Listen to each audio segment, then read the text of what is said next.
Hi, Principal Matters. This is Will Parker, host of Principal Matters, the School Leaders Podcast, with my co-host, Dr. Jen Schwanke. Jen, I almost forgot what we do and what we're doing today. Yeah. But this is a Monday Matters episode. It's going to be coming out late August, and we're a little punchy today. We are a little We're a little punchy. Well, it's just before we talk about, we're going to be talking more about your book, and this week we're going to be talking about how to build trust with teachers more. So we're going to dig a little bit more into that topic. But I've been traveling a lot, Jen, and this is the beginning of a new school year. And Emily, who is our assistant for editing and for this whole work that I do with Principal Matters, was teasing me the other day because I was going through my list of meetings and things to do, and she was just kind of gave me one of those small comments like, "Oh, Dad, it sounds like you're."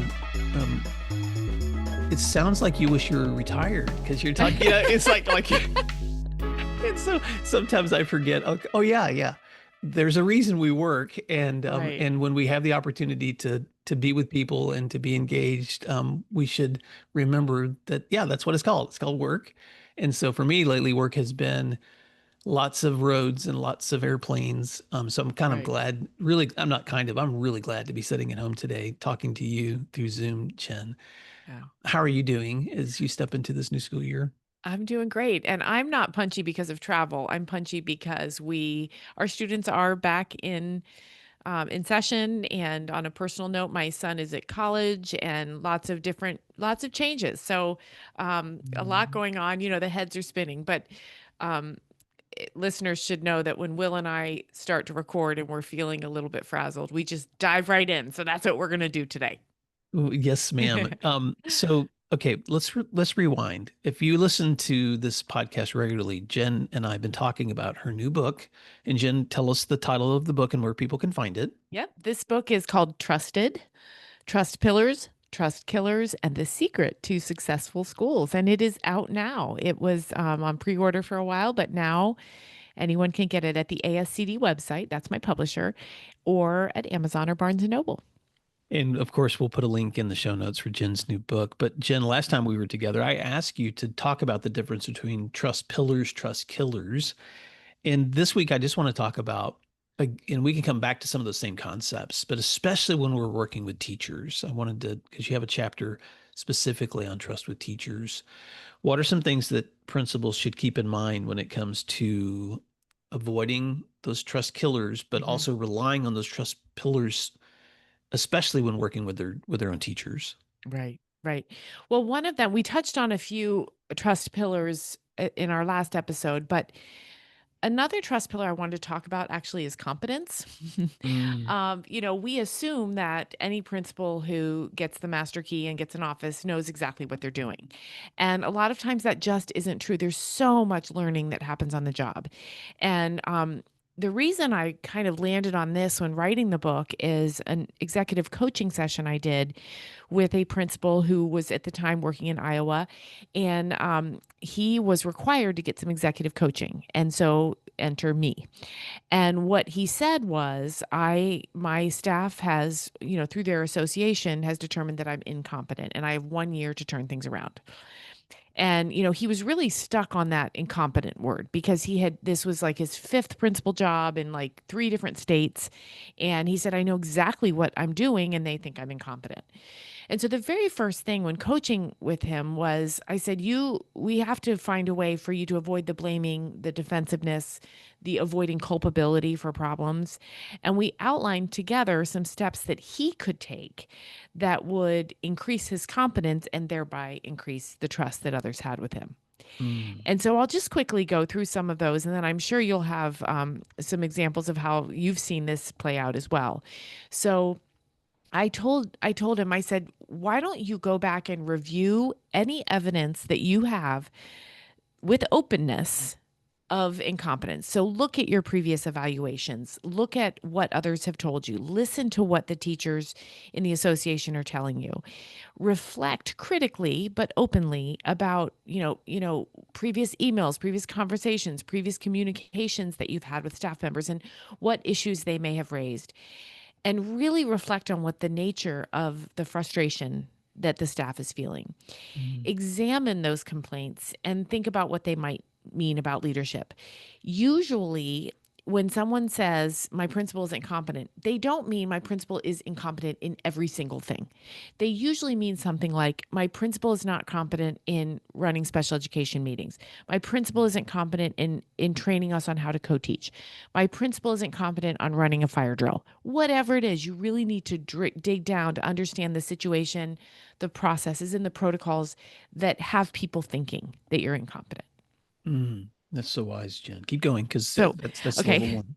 So another one is honesty. I think it is so easy to kill trust if we fudge the truth. And that doesn't mean tell everybody all the things all the time at all. What it means is if you don't know, just say you don't know. Mhm. So many of us carry this heavy weight. I've got to know everything all the time. But rather than save face with partial or little bits of the truth, it's best, of course, to say, I'm sorry, I don't really know the answer to that question. You might say, I'll get back to you, or you might just stop there. I don't really know the answer. We want to avoid hoarding information.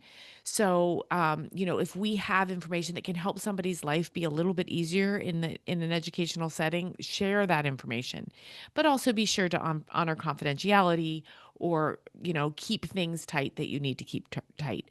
Another example of a trust pillar of honesty is to choose delayed truth over instant answers. That's Mhm. critical to say, you know what, I will, as soon as I have a full picture to share with you, I will, but don't choose that instant gratification, so to speak, of partial or untrue information. And then end conversations if there's nowhere for them to go. If someone's pushing for information that shouldn't be discussed, then, think of the no further comment approach taken by many public figures. You can just say with a friendly tone, hey, I really don't have any more to share. Honestly, I've given you everything I got and move on. Wow. Jen, sometimes when I'm wrestling with all these issues around understanding your own practice, being able to take an honest look at the criticism you're receiving, knowing what to share, what not to share. Mhm. Um, I've been chewing on this word a lot lately, so I don't have any other way to say this at the moment, but it's the word wisdom. Like, we need Mhm. wisdom to know how to navigate so many of these really weird complexities with people and processes and systems. So I don't want anyone listening right now to think that any person ever perfects this stuff, Mhm. because none of us are perfect. But we can learn from mistakes, and we can uh, realize that there are certain foundational principles that Mhm. if they're not practiced, you will destroy trust. That's right. And I'm just going to say this out loud, because we kind of live in a really weird culture right now where um, truth seems to be dependent on who you're talking to, or Mhm. spin seems to be the thing that's Mhm. necessary, especially in politics and culture. But when it comes to the real life relationships you have, the schools that we get to work with, the communities where people want to stay together and work together harmoniously over time, this stuff works, Jen. And it's That's so right. important to come back to it, because otherwise you're going to be sitting in the same seat that you're sitting in with this other person, asking them, okay, let's take a hard look Right. and let's revisit the things that can build or rebuild trust Right. over Right. time. And you use the word wisdom, and that is in this setting, in this context, wisdom is sort of a synonym for professionalism. Mm, That is a trust face that I talk about quite a bit in the book, because I think of professionalism as a kind of a triple threat of trust pillars for principals. It equates to being fair, being equitable, and being connected to your staff. mm, And so, that's a great litmus test to ask yourself, is this thing I'm going to do or say, would it fit in a professionalism bucket? mhm, I remember working with someone once, and she was very, very close with a couple of teachers on her staff. And there were complaints and rumblings that she had favoritism and that it was, you know, exacerbating cliques, and it was a problem, right? And so this principal had to take a hard look on, the professionalism that she shared in her day to day. So if if a couple teachers were allowed to keep their lunch in her refrigerator in her office and then come and eat with her, it just wasn't necessarily a look that helped build trust. So a couple of components of professionalism that I think about a lot are we need to focus on equitable treatment of all teachers. And of course there's differentiation, and of course there's a lot of different situations that need to be flexed. But if we're equitable and fair, then that helps really fine tune that professionalism, connecting with other colleagues to make sure that we're not making decisions out of loneliness, and that we have a kind of a barometer, somebody who can help us say, oh, that's not how I do it in my building. Here's how I do it. And then think, okay, those shared ideas, those processed information, connecting experiences with other principals can really help hone that leadership skill. Mm. Well, Jen, I know that because of our how much time we tried to commit to our Monday Matters, that we're going to wrap this up here quickly. And then I just want to encourage listeners to get a copy of this new book as a resource for you.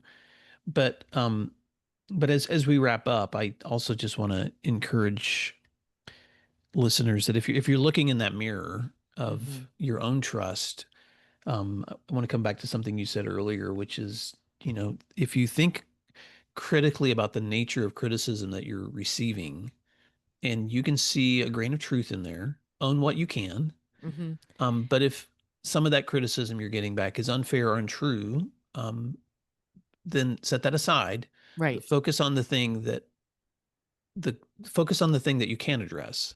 Right. I'm really glad you said that. I think there is a lot of unfair criticism that comes to principals. And if it's unfair and untrue, and your principal friends or your superintendent or colleagues say that is bananas, then discard it. And, we've talked about leading around those toxic people who just seem to want to make everyone's life miserable, including the principals.